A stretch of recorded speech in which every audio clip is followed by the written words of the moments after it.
रखो, शांति रखो। जय हिंद, जय भारत, जय श्री राम। आज का विषय रहेगा ये विषय वासनाओं से हम सावधान कैसे रहें और उससे हानि और लाभ के विषय में हम बताएंगे। देखो, हमारा मानव समाज इस समय में तो बिल्कुल विषय वासना को अपना सुखमय जीवन जीने का साधन बना लिया है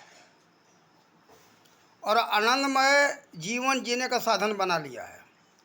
ऐसा प्राचीन काल में भी उदाहरण मिलता है, लेकिन देखो इसका परिणाम बहुत बुरा होता है। देखो, ये कोई गलत चीज़ नहीं है, लेकिन सदुपयोग इसी से सृष्टि की रचना है। ये नहीं होता तो बहुत बड़े बड़े महापुरुषों की उत्पत्ति नहीं हुई होती। लेकिन मनोरंजन के लिए नहीं, परमात्मा ने बनाया इसको सृष्टि का साधन, जगत कल्याण के लिए, उपयोग के लिए, सदुपयोग के लिए, दुरुपयोग के लिए नहीं। लेकिन आज हम सब दुरुपयोग में लगे हुए हैं, मनोरंजन का साधन बना लिए, सुखमय जीने का साधन बना लिए। इसी का कारण है हमारे कुछ लोग समाज में शादी विवाह से पहले ही अपना पुरुषत्व खो देते हैं। संतान उत्पत्ति का साधन नहीं रह जाता, उनके शरीर के अंदर समाप्त हो जाता वो साधन जिसको पुरुषत्व कहते। देखो, ये बहुत बड़ा खतरनाक चीज़ है, शरीर के लिए हानिकारक है। पुरुष अगर बराबर चिंतन में लगे रहते तो उनके क्या होता है, बीजपात की बीमारी होती है। अगर हमारे माता बहनें बराबर चिंतन में लगी रहती हैं तो उनको क्या कहते, लिकोरिया की बीमारी, वो बीमारी हो जाता है। तो उस बहुत खतरनाक चीज़ है, जान ले लेता है। देखो, ये बहुत बेकार चीज़ है। अब एक उदाहरण दे दूँ, हम लोग इसमें आनंद समझ रहे हैं, इन आनंद वास्तव में नहीं है। शरीर जो आप आनंद समझते हो, सुख समझते हो, उसमें शरीर का ही आपकी शक्ति जा रही है। वीर्य जो है आपका शक्ति है। गुरु गोरखनाथ जी ने कहा कि इसको जो रक्षा करता है वो जोगी होता है और दीर्घ आयु होता है। देखो, उपयोग करो, उपयोग के लिए बनाया गया है, लेकिन दुरुपयोग मत करो, मनोरंजन का साधन मत बनाओ। देखो, हमारे महापुरुष इसका उपयोग किए, सदुपयोग किए, तो देखो महापुरुष बने। और हम लोग आज एक साधन समझ रखे हैं। हम लोग समझते कि इसी में आनंद है। आनंद नहीं है। आनंद कहाँ है? अपने शरीर में सब कुछ है। ये अगर शरीर में खून न रहे तो आनंद नहीं आएगा। खून सूख जाए उस समय आपको पता होता है क्या बीत रहा है आपके शरीर के ऊपर। देखो, आज हम लोगों की वो स्थिति है जैसे कुत्ता सूखी हड्डी को लेकर के चबाता रहता है, दांत से चबाता है, तो उसके दांत के मसूड़े जो है ना कटने लगते हैं, हड्डी से कट जाता तो उसे खून निकलता है। खून निकलता है तो कुत्ते की जीभ में पहुंचता तो उसको स्वाद मिलता है खून का। तो कुत्ता समझता क्या, हड्डी में से खून निकल रहा है, लेकिन हड्डी में से नहीं निकल रहा है, उसके दांत के जो मसूड़े हैं, मसूड़े से खून निकल रहा है। उसके शरीर का ही खून उसको मिल रहा है, लेकिन उसको समझ में आ रहा है कि हड्डी से निकल। ये हम सब की स्थिति है। इसलिए इस सब से बचना चाहिए। शरीर की बर्बादी से बचो। इस जीवन को वास्तव में परमात्मा दिया है भजन करने के लिए। श्री राम चरितमानस के अंदर काकभूषुंडी जी महाराज गरुण देव जी को समझाते हुए कहते, नर तन कर गलती हो रहा है, स्वार्थ साच जीव कहे हा, करिए राम पद पंकज नेहा। दूसरे चौपाई में कहते, देह धरे कर फल यही भाई, भजिए राम सब काज बिहाई। इसलिए वास्तव में ये जीवन प्राप्त हुआ है। देखो, भक्त प्रहलाद जी भी श्रीमद् भागवत महापुराण में यही बात बताए। कब का बात है? जिस समय वो गुरुकुल में विद्या अध्ययन कर रहे थे तो थोड़ा उनको मौका मिल गया। अपने सभी सहपाठियों को बोले कि मित्रों, मेरे पास आओ, नज़दीक आओ, हम कुछ बात कहना चाहते। जब सभी नज़दीक आकर के बैठ गए तो उन्होंने कहा, अय मित्रों, यह मानव जीवन अत्यंत दुर्लभ है। यह वास्तव में जीवन हरिभजन के लिए मिला है और हम सबको बुढ़ापे और जवानी का भरोसा न करके जब ही भागवत भक्ति का मार्ग मालूम पड़ जाए उसी समय से अनुष्ठान कर लेना चाहिए। कारण कि ये पता नहीं जीवन का अंत कब हो जाए, इसलिए किसी को बुढ़ापे और जवानी का भरोसा नहीं करना चाहिए। संसार में ऐसे लोगों का हमने सुना है बात, कुछ लोग ऐसे हैं भागवत भक्ति विरोधी, तो क्या कहते कि देखो चौथे पन में भजन करना चाहिए। अरे भाई, कितने हिसाब से जोड़ूं? एक बटा चौथा भाग कहाँ से निकालूं जब इसका कोई पता नहीं? किसी के पास प्रमाण पत्र है क्या? अरे ब्रह्मा हो तुम, जो तुमने खुद प्रमाण पत्र बनाया है, तो लाओ प्रमाण पत्र हमको दो। हमारा भी प्रमाण पत्र लाओ कि हमारा आयु कितना है। हमें अपने आयु का पता नहीं है कि हमारा आयु कितना है, उस हिसाब से चौथापन कितने निकालो। लेकिन महापुरुषों का कहना है कि इसका कोई भरोसा नहीं, कब अंत हो जाए। और जब ही देखो, और आपको उदाहरण दूँ, श्री सुखदेव जी क्या बुढ़ापे का इंतजार किए? क्या प्रहलाद जी बुढ़ापे का इंतजार किए? देखो, जिसको जब से पता चल गया कि भगवान का भक्ति मार्ग है, उसी समय से वो लोग लग गए। लेकिन हम सब आज क्या कहते कि नहीं नहीं, अरे भाई, अंत में जवानी में है, कमा लो, खा लो, संसार का आनंद ले लो, बुढ़ापे में भजन कर लेना। अरे बुढ़ापे में क्या, देखो हड्डी के जोड़ों में दर्द शुरू हो जाएंगे, उस समय राम याद नहीं आएंगे, उस समय सबको फलाने कंपनी का बाम याद आएगा कि बाम चाहिए, राम नहीं। कारण कि हड्डी के जोड़ों में, कमर में, घुटनों में दर्द होने लगता है, लोग परेशान हो जाते हैं। उस समय राम याद नहीं है तो उस समय बाम याद आता है कि टाइगर कंपनी के बाम चाहिए तो फलाने कंपनी के बाम चाहिए। देखो, इसलिए भागवत भक्ति में लगो। और देखो, आपको एक उदाहरण दे दूँ, पक्का साबुत, जड़ भरत जी उसी परमात्मा में लगे थे। उनको चिंता नहीं था कि हम भोजन करेंगे या नहीं करेंगे।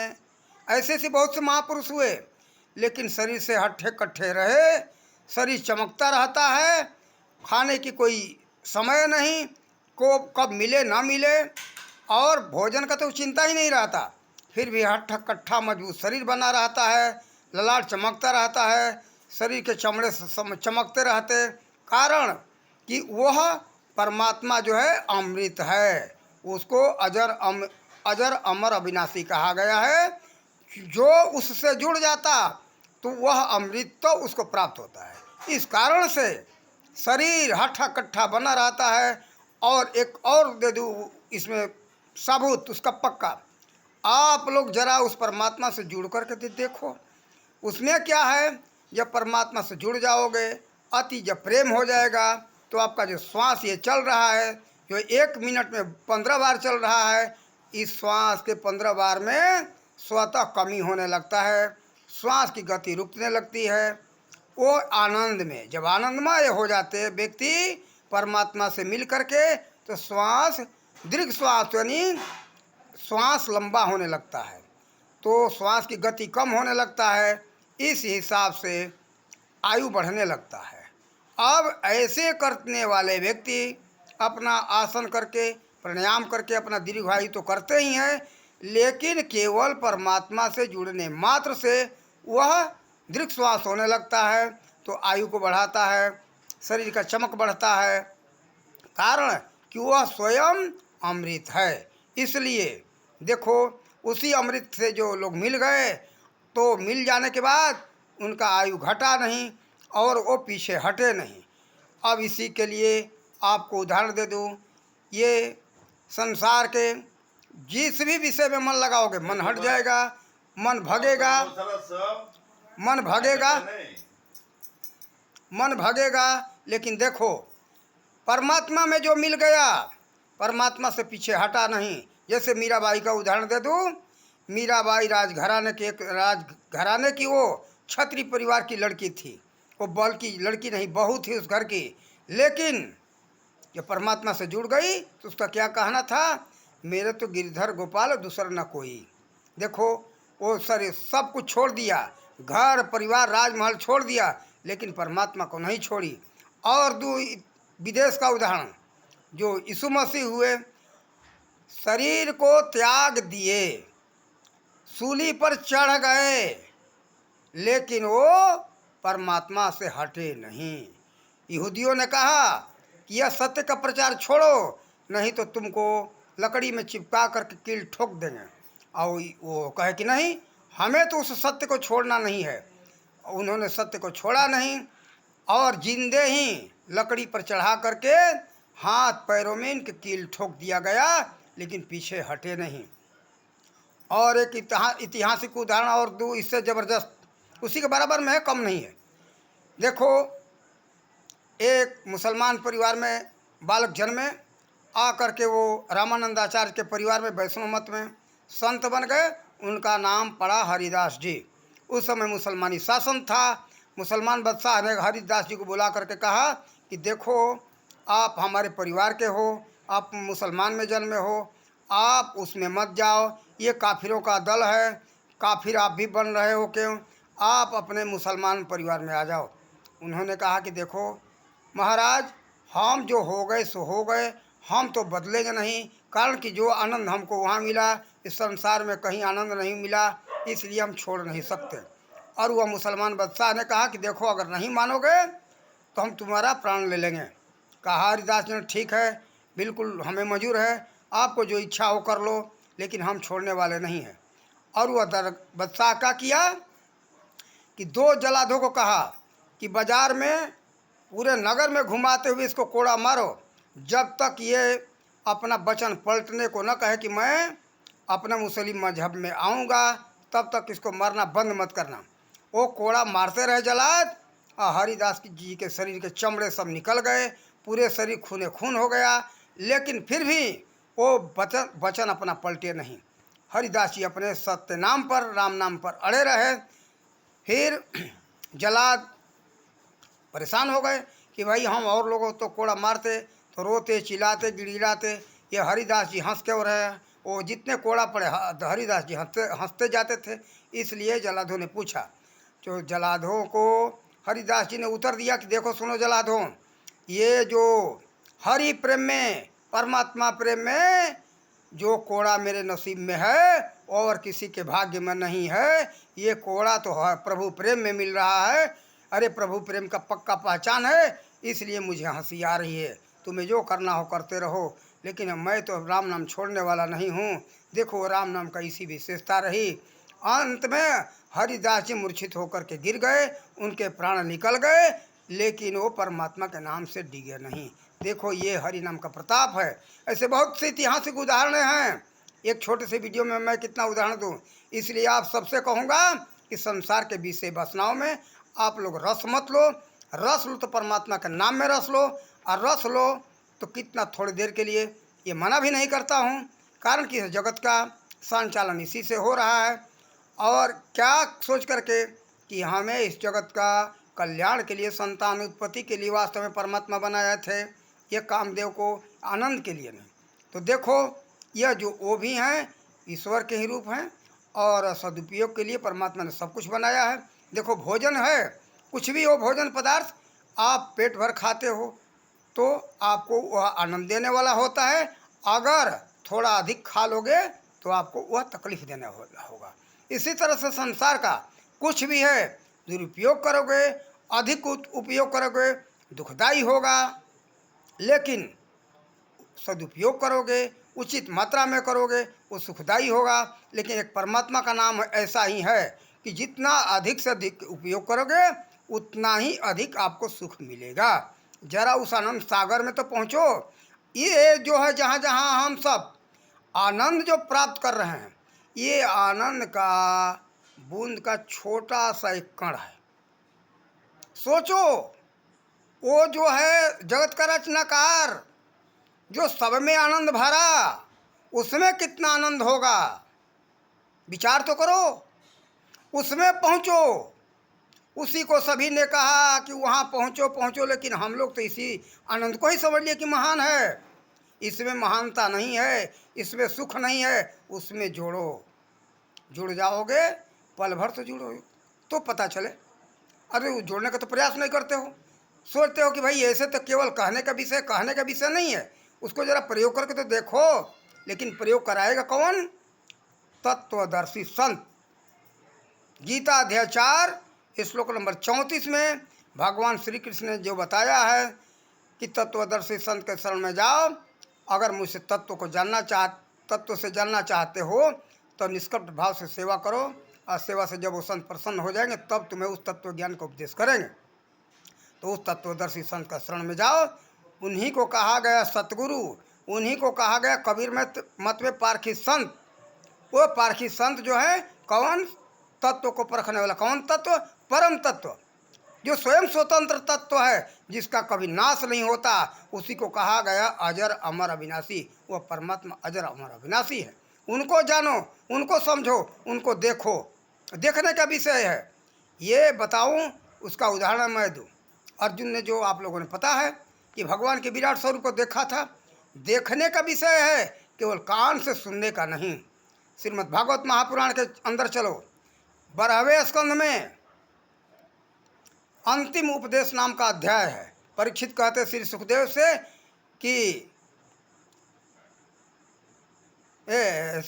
श्री सुखदेव जी कहते परीक्षित से कहते श्री सुखदेव जी, ए परीक्षित, भूल हो गया, हमने गलती से कह दिया परीक्षित को। परीक्षित से कहते श्री सुखदेव जी के परीक्षित, एक तक्षक से डर रहा है, तू अजर अमर अविनाशी है। तू अब आओ, तू अपने को देख ले, जान ले, पहचान ले। एक तक्षक को कौन कहे? हजारों तक्षक आकर के डस लेंगे तो भी तू भस्म होने वाला नहीं, यानी तू मरने वाला नहीं है। कारण ये छूटेगा शरीर, तेरा कभी नाश नहीं होता है। तू उस अजर अमर अविनाशी परमात्मा का अंश है। इसलिए कहा गया रामायण के अंदर, काकभूषण जी कहते हैं जीव के विषय में, जीव ईश्वर अंश जीव अविनाशी, चेतन अमल सहज सुख राशि। उत्तरकांड में ये काकभूषण जी ने गरुड़देव जी को समझाया है। तो देखो, वह अजर अमर अविनाशी है और सभी ने देखा है। ये जो शास्त्रों में जो बात लिखा हुआ गलत नहीं है, सत्य है।